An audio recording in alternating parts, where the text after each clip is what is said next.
En 2009, le journaliste et historien Pierre Dôme publie sa première enquête historique intitulée « Émigrés de force, les travailleurs indochinois en France entre 1939 et 1952 ». L'ouvrage a été adapté au cinéma par un réalisateur franco-vietnamien. En 2012, il révèle dans une nouvelle enquête, ni valise ni cercueil, les pieds noirs restés en Algérie après l'indépendance, que tous les pieds noirs n'ont pas quitté l'Algérie en 1962. Selon l'auteur, 200 000 étaient encore en Algérie en janvier 1963. En 2015, Pierre Dôme publie une nouvelle enquête intitulée « Le dernier tabou, les Harkis restés en Algérie après l'indépendance ».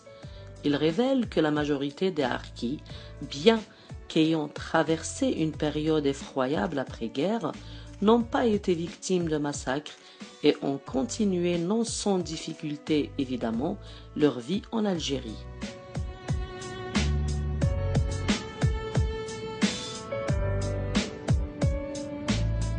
Pierre Dôme, journaliste et historien dans le monde diplomatique, s'intéresse à mon pays, je m'intéresse à son parcours. Je décide alors d'aller lui rendre visite chez lui, à Montpellier, dans le sud de la France, dans le département de l'Hérault. Montpellier, proche de la mer Méditerranée, est aussi sur un grand axe de communication joignant l'Espagne à l'ouest à l'Italie à l'est. Le climat est typiquement méditerranéen et ses habitants sont appelés les Montpelliérains.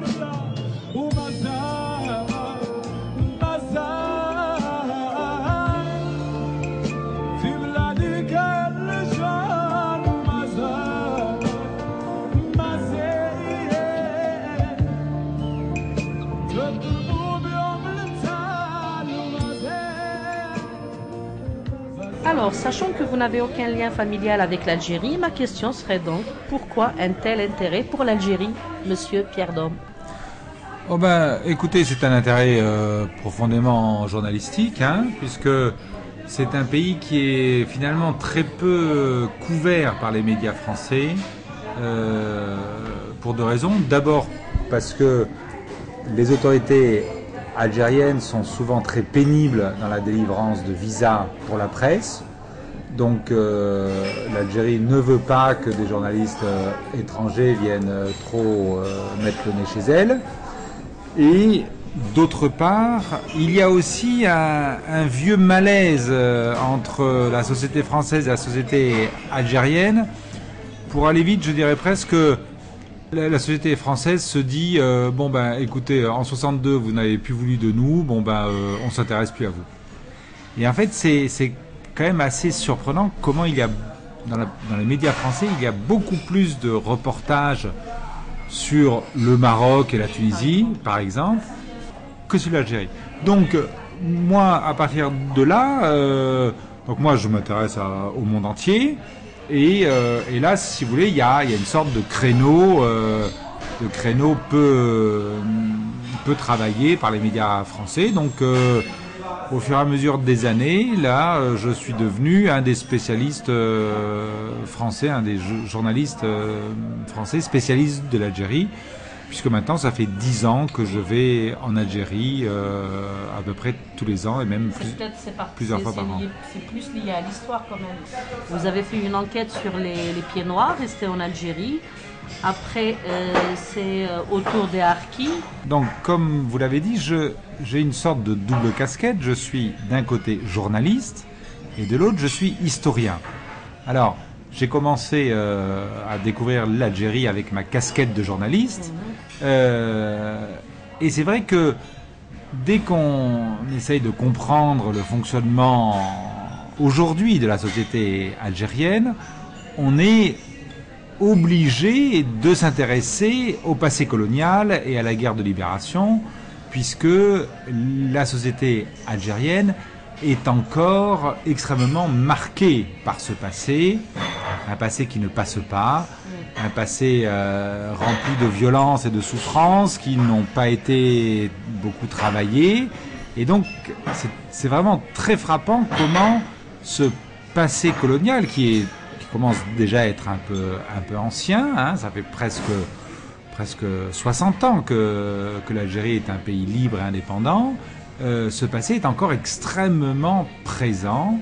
Et d'ailleurs, je peux faire une comparaison très forte avec le Vietnam, puisque je travaille aussi sur le Vietnam. Et le Vietnam, qui s'est libéré bien plus tard que l'Algérie, le Vietnam s'est libéré en 1975.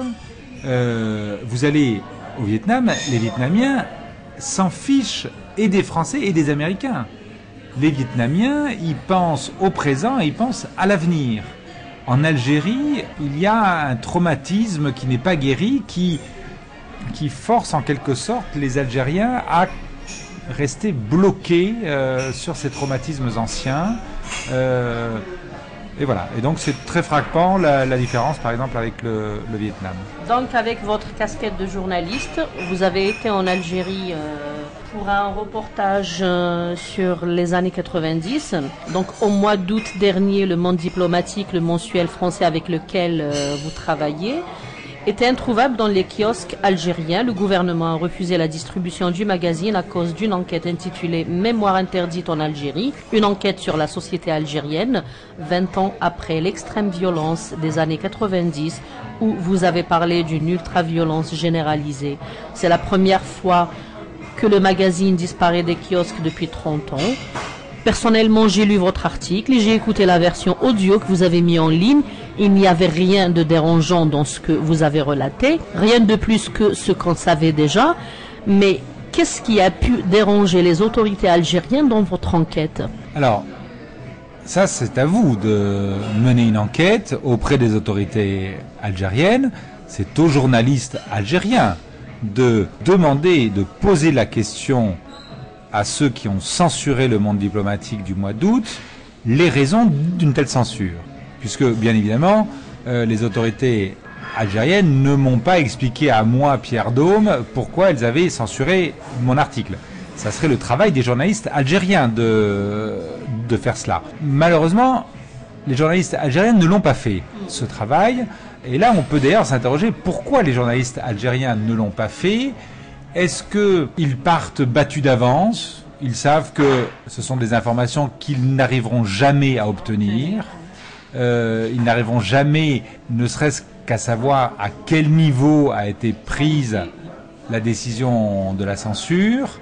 Est-ce que les journalistes algériens, puisqu'on parle aussi de liberté de la presse en Algérie, est-ce que les journalistes algériens n'ont pas quelque part tellement intégré cette absence de réelle liberté de la presse que voilà, ils ne font même plus d'efforts, ils ne cherchent même plus à connaître certaines des décisions de l'État. Bon, je ne sais pas.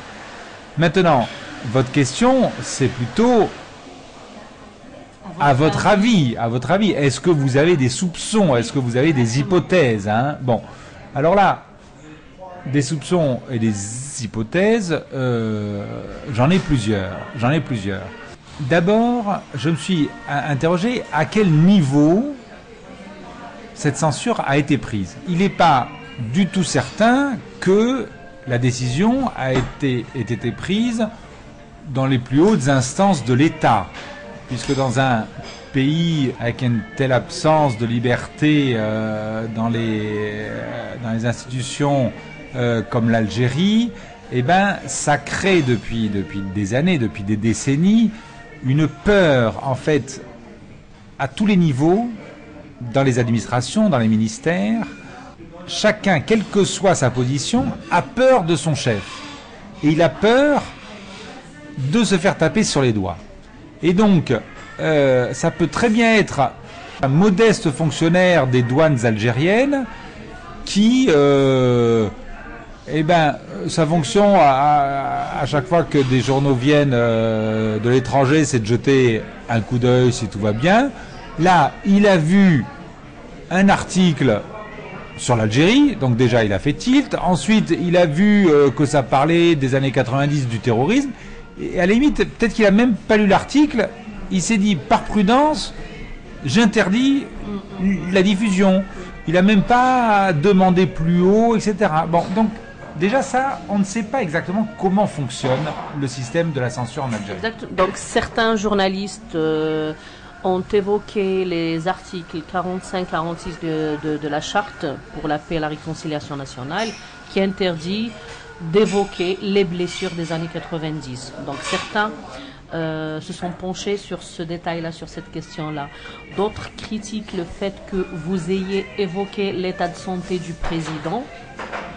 Concernant les textes de la charte, mais au mois de septembre dernier, la chaîne nationale, la télévision nationale, a même diffusé des images très choquantes, les massacres en fait, collectifs des années 90, alors que la même charte, les mêmes textes d'application interdisent d'évoquer ou de mettre en avant ce genre d'images au public algérien. Alors vous avez tout à fait raison, vous avez évoqué des hypothèses sur donc les causes contenues à l'intérieur de mon article. Il y en a d'autres. Il y a la question des chiffres précis des indemnisations versées à toutes les familles de tous les camps possibles de cette terrible décennie.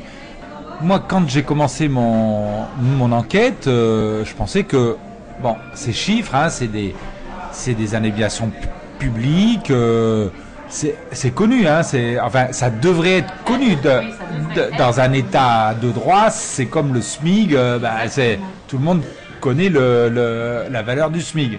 Bon, eh ben non. Or, quand j'ai commencé mon enquête, je me suis aperçu que non, c'était très difficile d'obtenir ces chiffres. Bon, et donc j'ai fini en demandant à des dizaines et des dizaines de personnes dans tous les groupes de personnes indemnisées combien ils avaient touché. J'ai recoupé les informations, etc.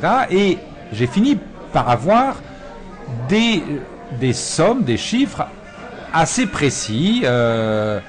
Et là, bon, peut-être que cette information-là que je donne et que je n'ai trouvé dans aucun journaux algérien, et là encore on peut s'interroger pourquoi les journalistes algériens ne font pas ce genre de travail. Bon, on s'aperçoit par exemple que les familles d'islamistes armés, de maquisards islamistes tués par les forces armées algériennes, que ces familles-là ont touché plus d'argent que les familles algérienne dont un membre a été kidnappé par ces mêmes forces algériennes et a disparu. Donc c'est ce qu'on appelle les familles des disparus. Et donc là, c'est vrai que ça peut, à juste titre, choquer l'opinion publique algérienne. Et donc ça peut être une hypothèse. Il y a encore une autre hypothèse, c'est que mon enquête, qui porte sur la société algérienne d'aujourd'hui, hein, de 2017, c'est pas une enquête sur les années 90. C'est une enquête sur la façon dont aujourd'hui la société algérienne vit ce traumatisme d'il y a 20 ans. Mais il n'empêche que par mes lectures, par les personnes que j'interviewe, les chercheurs qui ont travaillé sur le sujet, il m'est venu de façon très claire que il fallait sortir de l'image des années 90 comme un conflit entre des groupuscules terroristes et un État de droit. Mais que le conflit d'il y a 20 ans était non seulement beaucoup plus complexe que cette image-là, mais surtout qu'il a impliqué la société tout entière qui s'est retrouvée, certains dans un camp et d'autres dans l'autre. Ce qui s'appelle une guerre civile. Et donc, mon article est finalement très clair là-dessus. Il y a 20 ans, il y a 25 ans, a eu lieu en Algérie une guerre civile. Or, de dire cela, et ce n'est pas moi qui le dis, hein, ce sont de nombreux interlocuteurs, des chercheurs, des gens vraiment intelligents qui ont pensé ces événements, de dire cela, ça va à l'encontre du discours officiel de l'État algérien qui refuse de voir cela. D'ailleurs, une partie de la société algérienne refuse aussi de parler de guerre civile, rejetant en quelque sorte la violence presque à l'extérieur de la société algérienne. C'est comme si c'était des assassins étrangers qui avaient débarqué un jour en Algérie et qui avaient assassiné des gens. Non, non, non, ce sont des Algériens, ce sont des enfants de l'Algérie, ce sont des produits de la société algérienne qui ont pris des armes, qui ont pris des couteaux et qui ont assassiné leurs compatriotes. Donc, bon, ça s'appelle une guerre civile.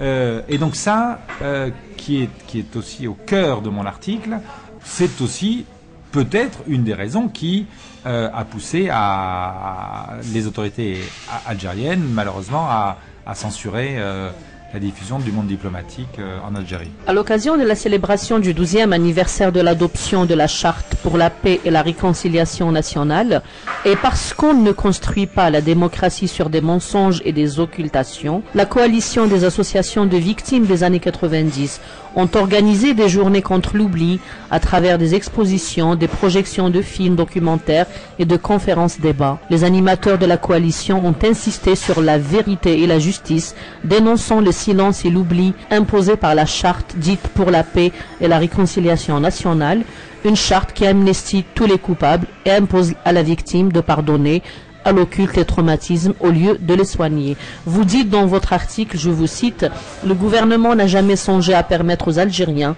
victimes et bourreaux, de parler de cette terrible violence qui les a massivement affectés.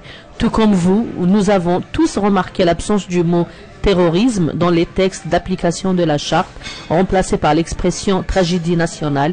Cette charte occulte aussi les responsabilités ?» Absolument, absolument.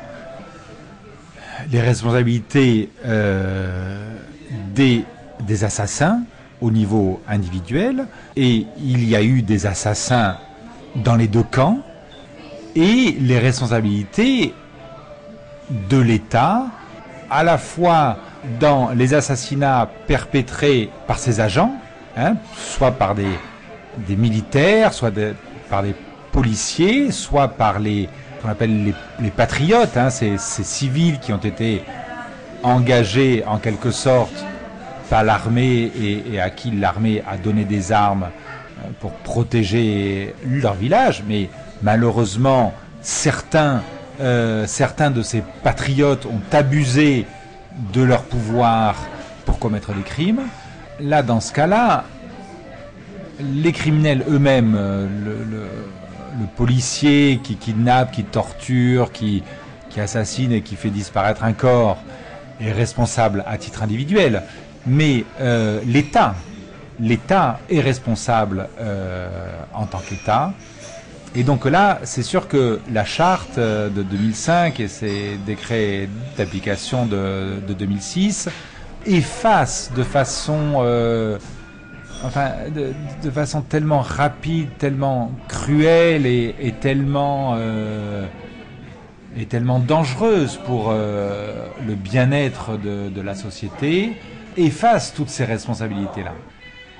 Et moi, voilà, au cours de mon enquête, parmi toutes les nombreuses personnes que j'ai rencontrées, à la fois des Algériens qui ont été directement impliqués dans toutes ces violences, mais aussi des chercheurs qui ont essayé de prendre du recul et de comprendre un peu tout ça.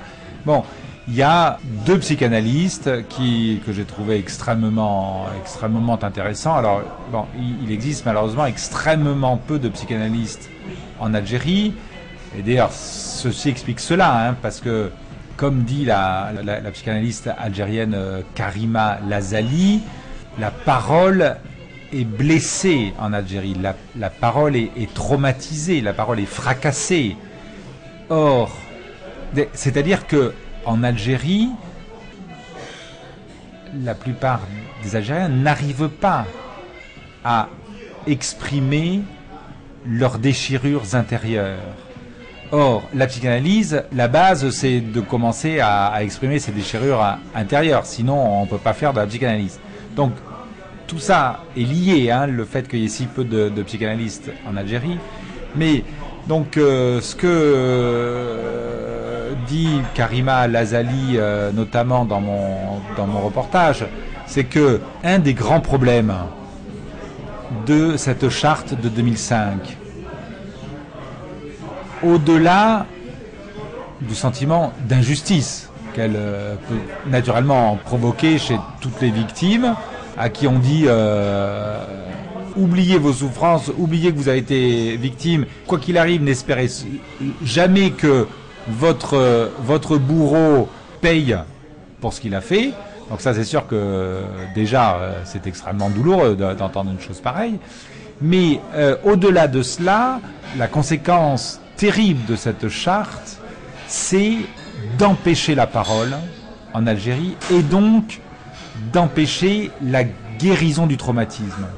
Parce que ça, tous les psychiatres, tous les psychanalystes le savent très bien. Et puis, d'ailleurs, nous-mêmes, chacun de nous, nous savons que quand on a souffert de quelque chose de très douloureux, eh ben, c'est finalement en arrivant à en parler dans un cadre de confiance qu'on peut espérer commencer à aller un peu mieux.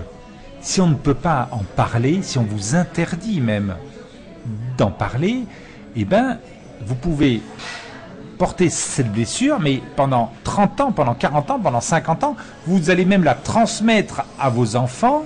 Enfin, c'est sans fin un traumatisme non guéri parce que empêché de parole. Merci Pierre. Permettez-moi d'évoquer autre chose.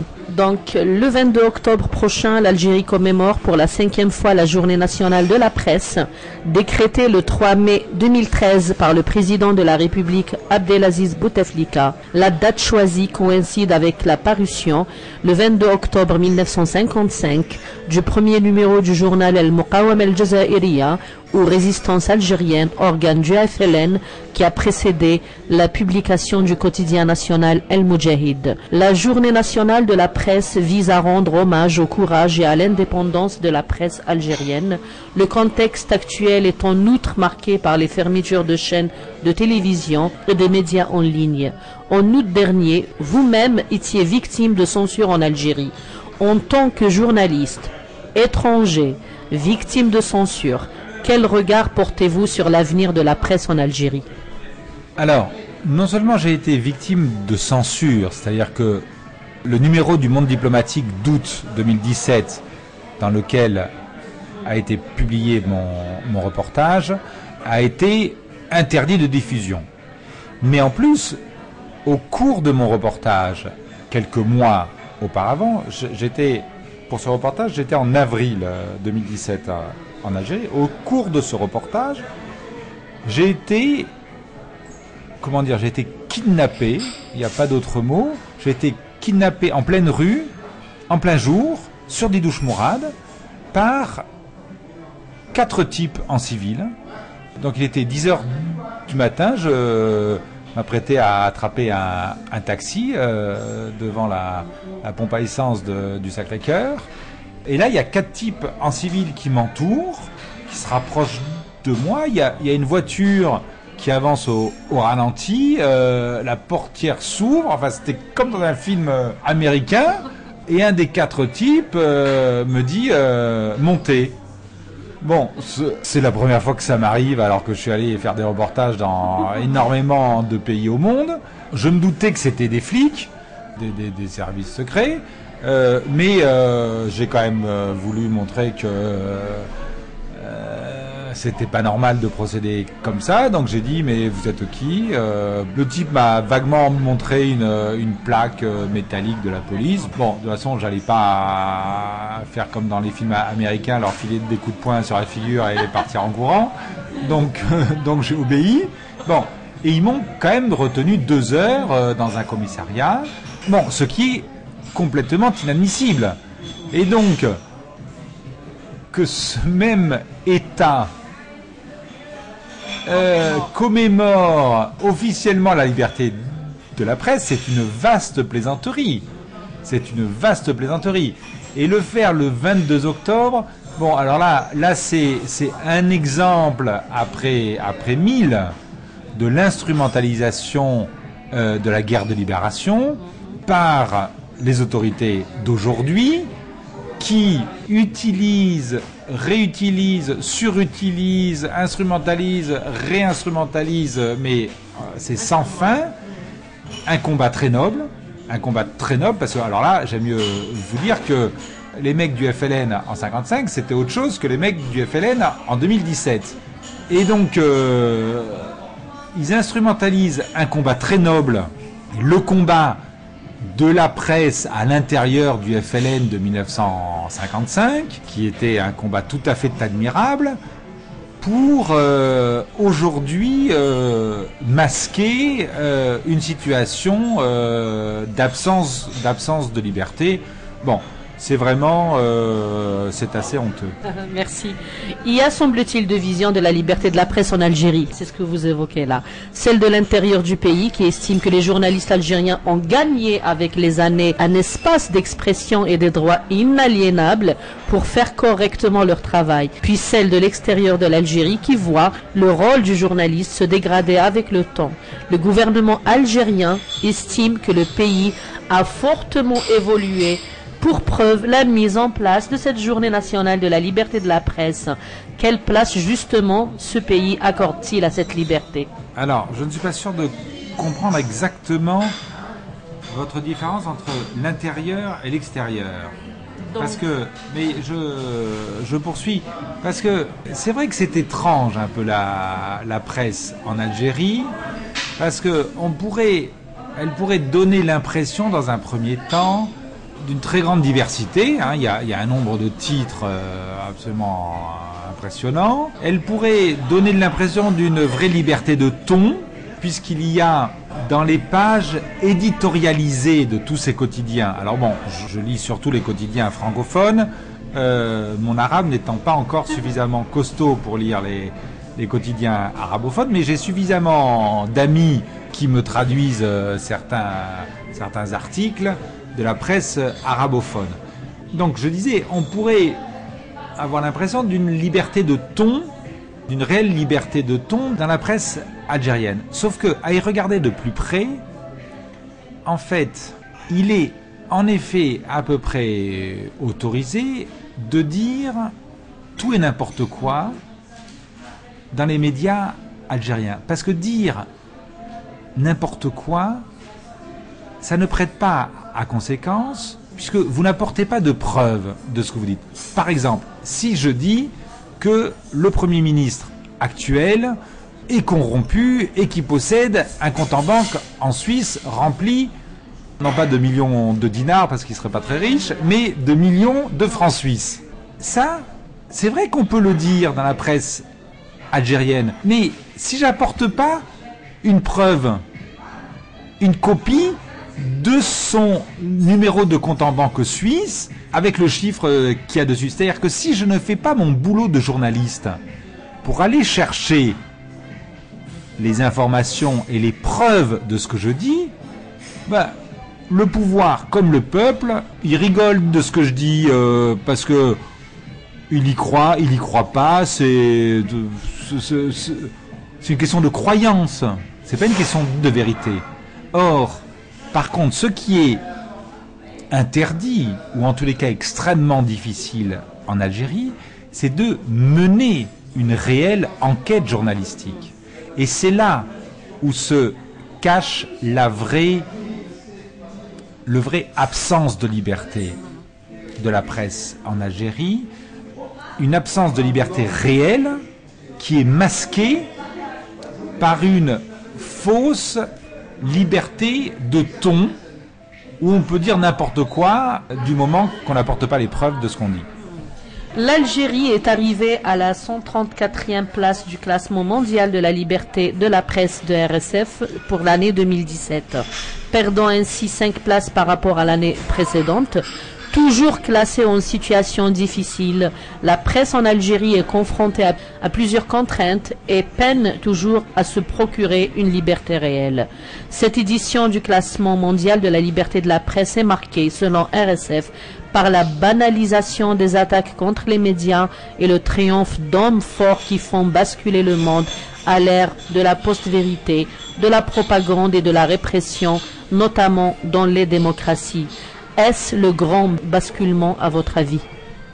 Écoutez, moi je n'ai pas de théorie très générale, etc. Je pense que les cas de restriction de liberté de la presse sont très intéressantes à étudier dans leur spécificité pays par pays. Je pense que chaque pays, chaque gouvernement a ses méthodes pour limiter la liberté de la presse. Et l'Algérie a ses spécificités qu'il faut étudier. Une de ces spécificités, c'est, par exemple, le refus des personnes responsables à haut niveau de répondre aux questions des journalistes. Prenons à nouveau l'exemple de la décennie noire. À partir de la charte de 2005, a été mis en place directement sous l'autorité de la présidence de la République un service qui s'appelait quelque chose des droits de l'homme, qui a été longtemps dirigé par l'avocat Farouk Santeni. Maintenant, je crois que ça a changé, qui était notamment responsable d'instruire les dossiers des disparus et de les aider à obtenir des indemnisations. Dans n'importe quel pays de droit, on va dire un pays démocratique, un pays où le droit est appliqué, eh bien, les journalistes ont parfaitement le droit de s'adresser au responsable d'un tel service pour lui poser une série de questions, et notamment la question toute simple: combien de dinars chaque famille obtient-elle? En fonction de quels critères? Bon. Et ça, en Algérie, on ne vous donne pas de réponse précise. Soit on refuse de parler, on ne vous donne pas de réponse, soit on fait une espèce de réponse confuse où finalement le journaliste n'a pas l'information. Et donc ça, c'est vraiment une caractéristique de la restriction de la liberté de la presse en Algérie, c'est que les responsables des ministères, des grandes administrations, refusent de donner des informations précises sur ce qu'ils sont censés faire pour la société. La commission de Farouk Santeni était aussi mise en place, par le président lui-même, bien sûr, pour enquêter, soi-disant, sur tout ce qui s'est passé pendant les années 90. Il ne traite pas seulement les indemnisations. Très bien. Ceci dit, si j'ai bien compris, quelque part, une famille dont un des membres avait disparu à cause des agents de l'État, devait finalement, un jour ou l'autre, finir par signer un papier, non seulement renonçant à porter plainte contre l'État, mais à admettre, alors je ne me souviens plus exactement la formule, son proche parent était décédé. Et c'est à partir de la signature d'un tel document que on peut ensuite engager une procédure de demande d'indemnisation. Et il me semble que là, le service de Farouk Santeni était là pour finalement amener les gens à renoncer à leur droit à la vérité. Exactement. Merci Pierre, merci beaucoup, chères auditrices, auditeurs de Radio des Sans-Voix. Merci de nous avoir suivis et à la prochaine. Au revoir. Merci à vos auditeurs. Au revoir.